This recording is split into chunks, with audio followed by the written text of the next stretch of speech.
Good morning, everyone. It's Bernard here on behalf of MovieGameNostalgia.com.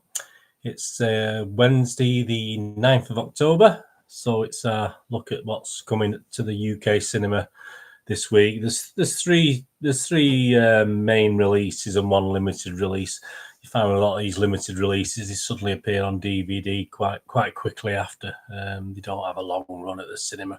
I saw someone on Twitter today complaining that a film had been only on at the cinema for about 6 weeks, and it was obviously being taken off and ready for DVD. But that's just how it is these days. You don't have long runs on movie releases. I mean, when I was a kid, they used to bring them at the pictures, and then they used to appear again the year after and the year after that, obviously before the days of even videos, or now obviously with the streaming, etc.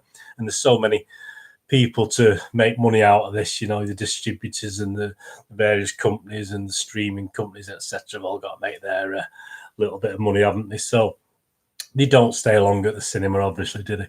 Anyway, let's get into this. The first one we're going to have a look at on general release this Friday is we've got Mr. Will Smith is back with us. So we've got Gemini Man, I assume, if it's to do with the horoscope. It's a 12A, just under 2 hours, an hour and 57 minutes. It's classed as an action drama sci-fi. IMDb rating only of 5.2, so not overly liked by the public. I have seen this, so I'll tell you my thoughts in a minute.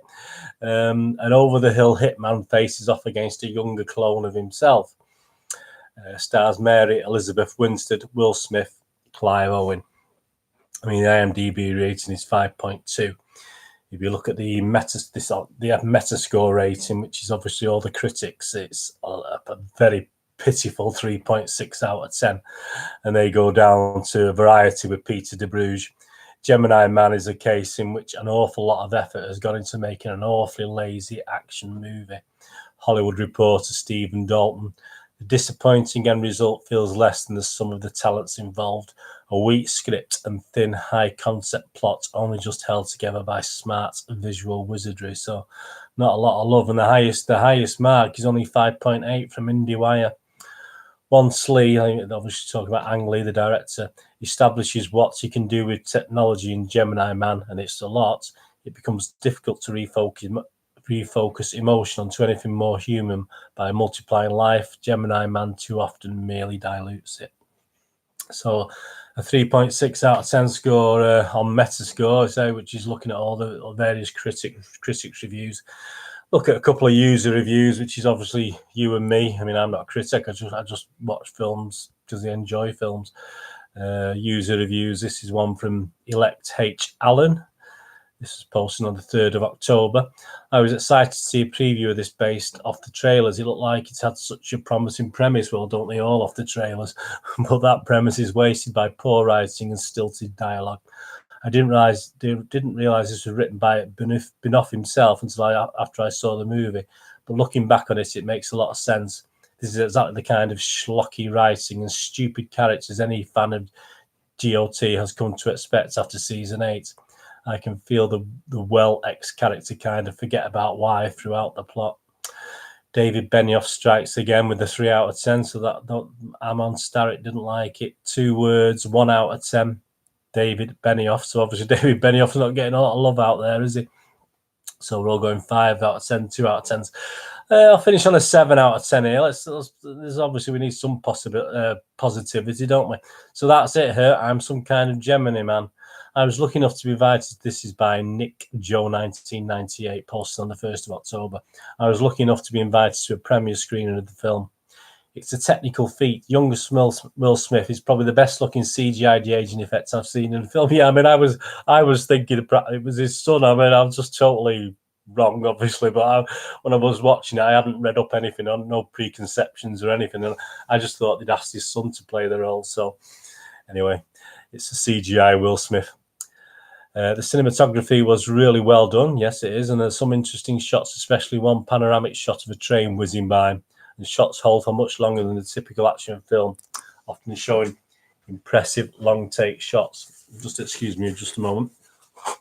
Bit of a cold, as I think I said the last couple of days. It's still hanging on in there, so I'm getting through though, and obviously I've got a bit of a cough, but let's get on with this. Often showing impressive long take shots, the action is tense with hard-hitting fight choreography as opposed to the cutaway style many modern action films go with. So, I mean, that's a 7 out of 10. That's probably the highest rating I've seen on there, to be honest with you. I'll go on to moviegamenostalgia.com. I did a full review of this the other day on there. If you look on the blogs on Movie Game Nostalgia, and I just say about the film, a bit of hype about this one, which there was a lot of hype about this, but I found it a little disappointing. Although some do like it, but not many, obviously. Always nice to see Clive Owen, which he was, but two Will Smiths failed to carry the film to the heights I assume director Ang Lee wanted. Nothing special with the plot. No, and despite some good production values, it was all a bit samey and uninspiring. Just enough action to keep some interested, but overall overhyped averageness at best. And I gave it a 6 out of 10. I was kind to it, to be honest with you, because 6 out of 10 is quite high in my opinion. I was just very, very disappointed.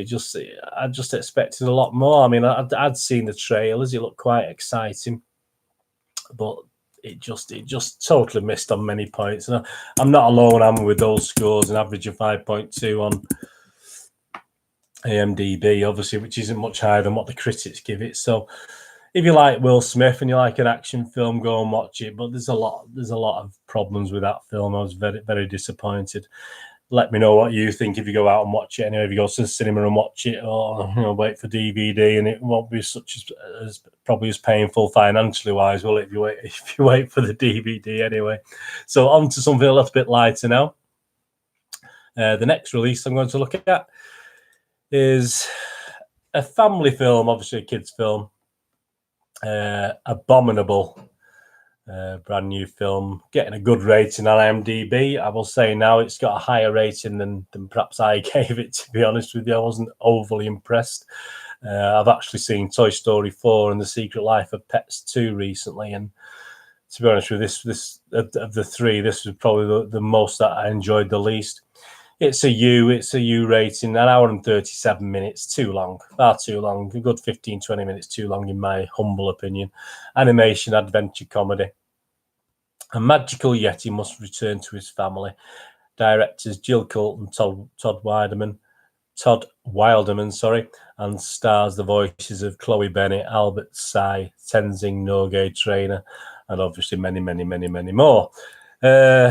Metascore rating 6.2 out of 10, which is probably nearer what I thought, to be honest with you.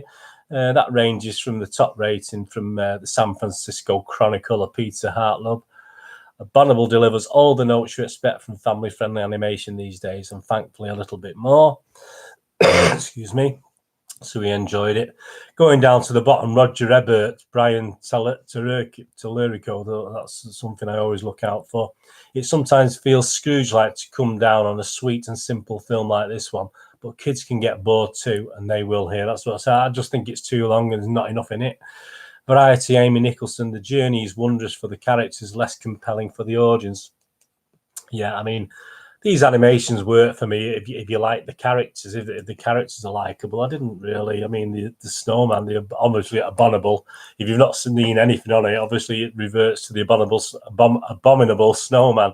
But yeah, it didn't inspire me. And the characters, obviously the little characters, and it didn't do anything for me either. But go on to the user reviews. Here we go. Look at this.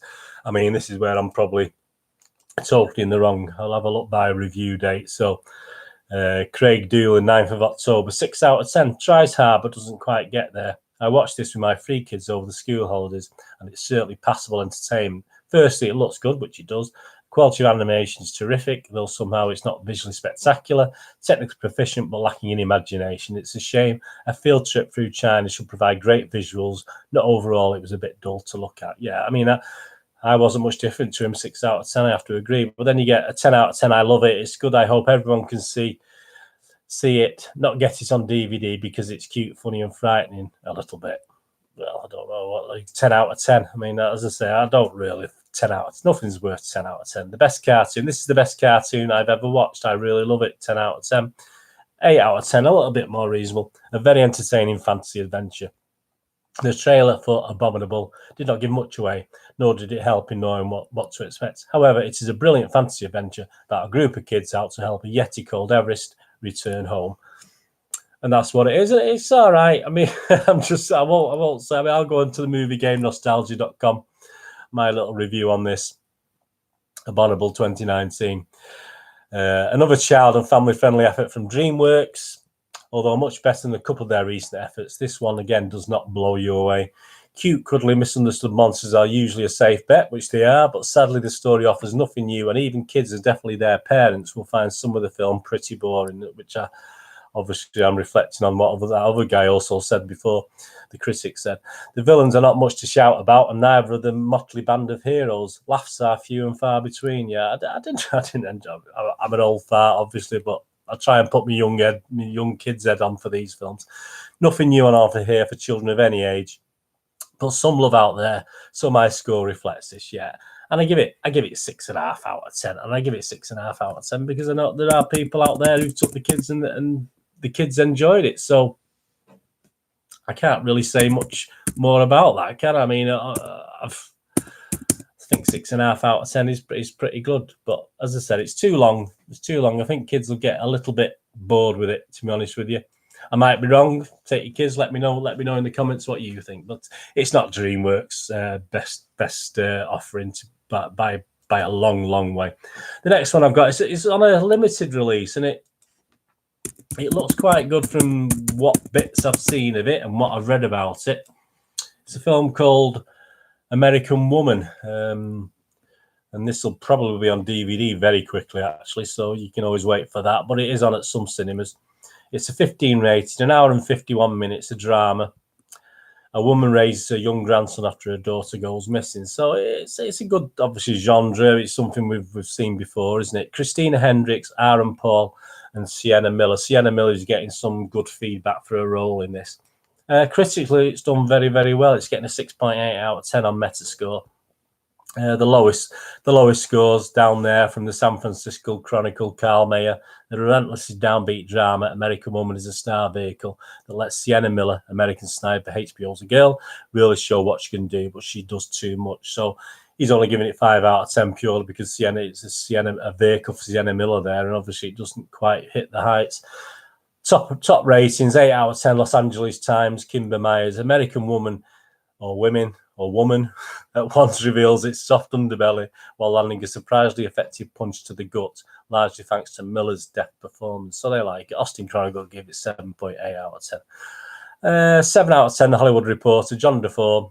Sienna Miller offers a beautiful, agile performance that would by itself justify the film's existence. So it looks as though she's carrying the film, to be honest with An American Woman. It does get a 6.5 user rating, which is quite acceptable. Absolutely nothing wrong with that.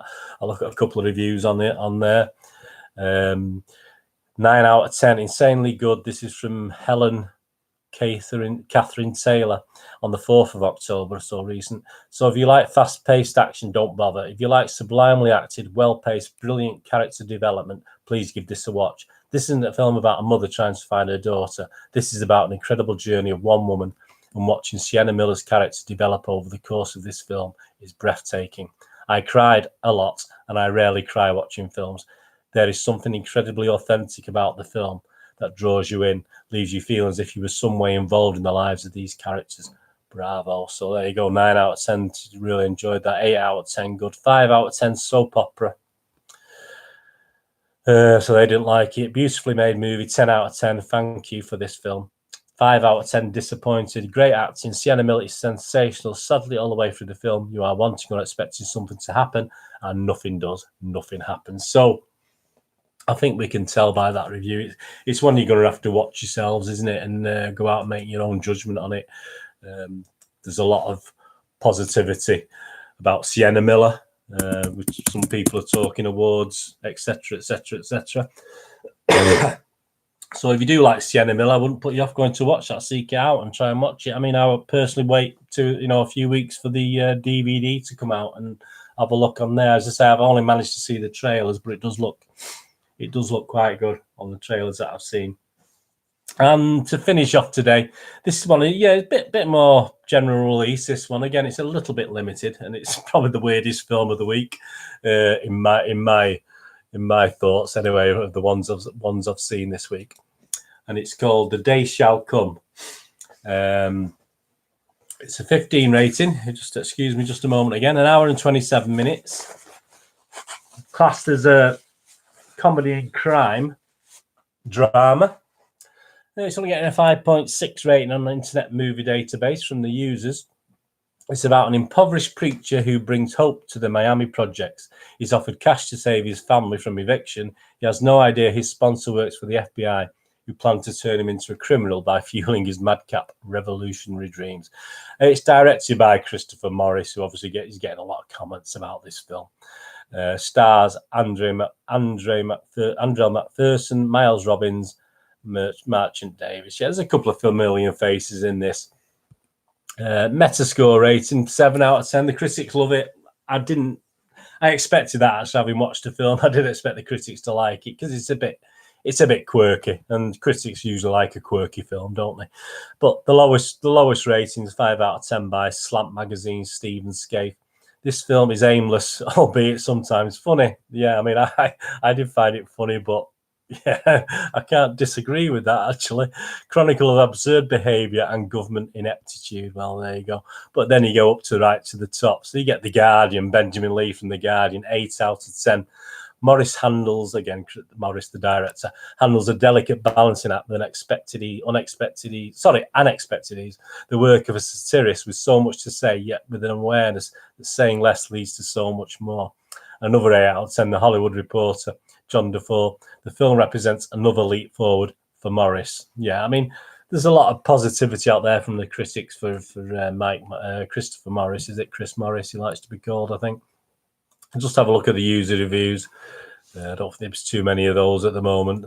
Review date. Let's have a look at the thing. There we go. 9 out of 10. Think about it.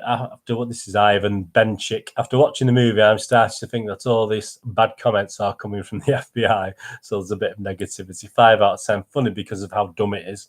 Yeah, this movie had me feeling lots of emotions from boring to sadness. I think movie was funny because of how dumb it was, but it was totally sad in the end because of how real it is. So 2 out of 10, the worst film I've ever saw. Totally boring. 4 out of 10, a couple of laughs, but nothing more. 4 out of 10, sadly lacking. 3 out of 10, weird, abused, ridiculous, but not that entertaining or funny. Yeah, I mean, I go along with part of that. I mean, I'll just on Movie Game Nostalgia, I did my review on this one. What an odd film. The critics seem to enjoy it, and there were elements in it that I enjoyed. Yeah, I mean, the first 10 or 15 minutes, oh yeah, it's got potential, this film. But overall, it just falls short of being a film I can recommend. Yeah, I mean, I don't know. If you're a fan of Chris Morris, then many see this as a step up for him. But personally, this is not a patch on his Four Lions. I mean, the Four Lions is obviously his film based in the UK. If you've never seen Four Lions, was absolutely superb. But for me, this isn't a patch on that. The US audience will possibly enjoy the ineptitude of their security service and enjoy it because of this, but it lacks the dark comedic grit of the already mentioned film Four Lions. So I give it a 6 out of 10. 6 out of 10 for me means it's watchable. So, you know, if I give something a 6 out of 10, yeah, I'm not going to say don't go and watch it. You know, I won't put you off watching it, but and obviously if you like Mr. Morris, then you'll probably go and check it out. And there's a lot of positivity about there. Most of the critics think he's improving film by film. I don't think he was as good as Four Lions, which was obviously a few years ago now. So I'm not too sure of other things by Chris Morris. I'd have to look it up. But yeah, I mean, I give it a watchable rating of 6 out of 10. So there you go, 4 films this week. Not the greatest films for my ratings, obviously. Gemini, man, I was very disappointed. Abominable, again, very disappointed. I like a good kids animation, but no, it just lacks something. Abominable, but some kids will like it, but they might get a little bit bored. So better on DVD where they can turn it off and watch it in 2 or 3 parts. If you take it to the cinema, they might start fidgeting like I do. They might start fidgeting. American Woman, looks okay. Sienna Miller. Obviously, if you're a Sienna Miller fan, and The Day Shall Come, as I've just said there. So not the greatest bunch of films. Obviously, when you lead with something like the Gemini Man, you expect a little bit more. It was a bit of a letdown. Anyway, that's it. That's this week. Done 20 minutes. Let's get this over with. Tomorrow I'll be back with the look at the posters from the 90s and 2000s. So we usually have a bit of fun with that, or I have a bit of fun with that tomorrow. Push the old subscribe button, it'd be great. If you can push the bell notification as well, so you get told when these videos are available. You can follow me on Twitter at nostalgia_movie. I'm on Facebook at Bernard Deneen with links to moviegamenostalgia.com for old rare videos, DVDs. I do have a video actually, Lord of the Rings, an animated Lord of the Rings, the classic original animated Lord of the Rings, but I sold all my videos a long time ago. Obviously, I had a couple of thousand left a few months back, but I sold that in bulk to someone. I don't know what he's doing with it. He's probably enjoying. I look back and think, oh, I shouldn't have done, but there you go. Anyway, old and rare DVDs, posters, and obviously board games. So that's on the website, moviegamenostalgia.com. Friday's the movie quiz. So number 4 movie quiz. I know a lot of people look forward to that. 15 questions. I think it's 26 points up for grabs from memory. So that's the monthly movie quiz. That's on Friday. Anyway, I hope you enjoyed that. And I'm struggling. I'm not, I'm sort of fighting the cold. I'm not going mad with the tablets because they end up taking all these cold and flu tablets and ended up being addicted to them. So I'm just taking a couple of tablets a day, and the cough's come out now. So, but I'm getting through. I'm sure you're all struggling with this change now, this cold weather now in October, and another 6 months of this. I'll be a coughing wreck by next March or April, something like that. Anyway, all the best to you. Whatever you're going to do with your day, have a great one. Look after yourself. Look after your friends, especially look after your family. I'll be back to see you all tomorrow. Have a great one. Thanks for watching. Bye-bye.